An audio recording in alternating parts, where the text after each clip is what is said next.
Pipo, la petite chauve-souris.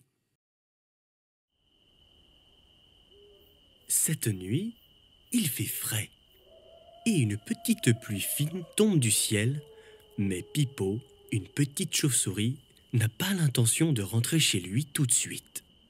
Ses yeux noirs brillent dans la nuit et il vole avec deux de ses amis, Abba et Diego, autour des lampadaires de la ville. Le froid et la pluie n'ont pas fait fuir les insectes, bien au contraire. Les trois amis sont ravis parce qu'ils adorent manger des moustiques pour leur dîner.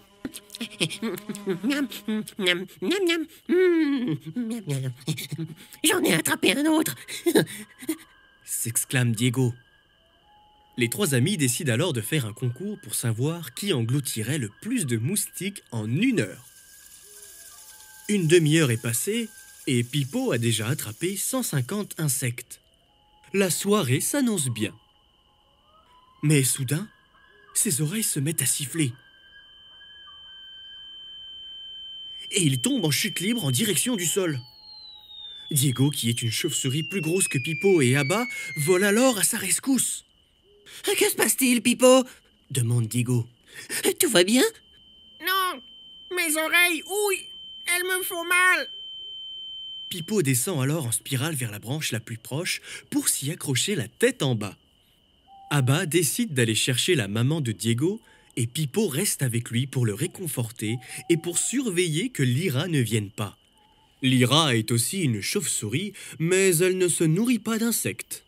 Elle préfère manger des oiseaux, des grenouilles, des reptiles et des chauves-souris blessées. Il ne faudrait pas qu'elle s'attaque à Pipo. Diego le protège alors en le recouvrant de ses longues ailes. Pipo ne se sentait vraiment pas bien. Sa tête tournait et le moindre mouvement lui faisait mal aux oreilles. Abba revient avec la maman de Pipo, qui décide de l'emmener chez le vieux médecin de la famille. « Oh, tes oreilles sont froides. Tu ne devais pas savoir que la pluie n'est pas notre amie. Nos oreilles sont très importantes, car nous utilisons l'écholocation pour trouver notre nourriture. Tu sais ce que cela veut dire ? » demande le médecin. « Oui, je sais. Nous, les chauves-souris insectivores, donc qui mangent des insectes, nous envoyons des ondes avec notre museau. Ensuite, ces ondes rebondissent sur les objets et se transforment en écho. L'écho revient vers nous et nous pouvons deviner l'objet. Comme ça, nous pouvons savoir s'il y a un insecte pour le manger ou un arbre pour l'éviter. » « C'est tout à fait ça, Pipo, » répondit le médecin.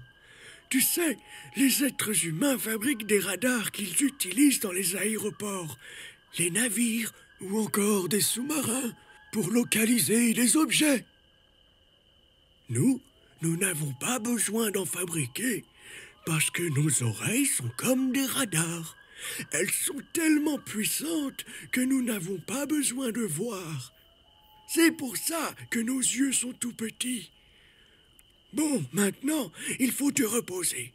Tu continueras la chasse aux moustiques quand la pluie sera finie. Au revoir, Pipo. » Pipo se sent déjà un peu mieux car il est au sec. Mais il écoute le médecin et part se reposer. « Au revoir, docteur. » Tu veux en savoir plus sur les chauves-souris? Alors écoute ça. Les chauves-souris ne sont pas des oiseaux. Ce sont les seuls mammifères volants. Cela veut dire qu'elles ont des mamelles pour allaiter leurs bébés. Il existe des chauves-souris carnivores qui mangent d'autres animaux, des chauves-souris frugivores qui mangent des fruits et des chauves-souris insectivores qui mangent des insectes.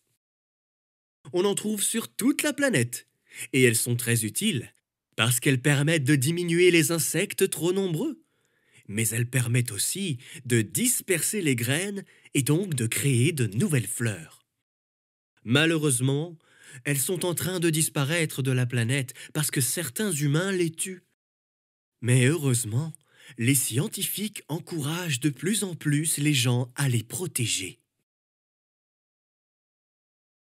Et voilà, Cette histoire est maintenant terminée. J'espère qu'elle t'a plu et que tu as appris des choses. Il y en a d'autres à découvrir sur le grimoireaushistoires.fr. À très vite pour de nouvelles histoires.